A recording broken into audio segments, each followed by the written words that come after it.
Here I've got Samsung Galaxy Tab S6 and let me show you how to reset accessibility settings on the following device. So at first you have to open the settings, then find and select General Management and go to Reset. And if you truly want to reset accessibility settings, just pick this tab.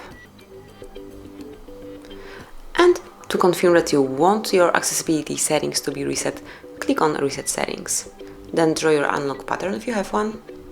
And confirm that you want to do it by tapping on Reset. Just remember that this operation cannot be undone, so you have to be sure that you want to do it. Click here. And that's it. As you can see, accessibility settings are reset. So this is it. Thank you for watching. Please subscribe our channel and leave the thumbs up.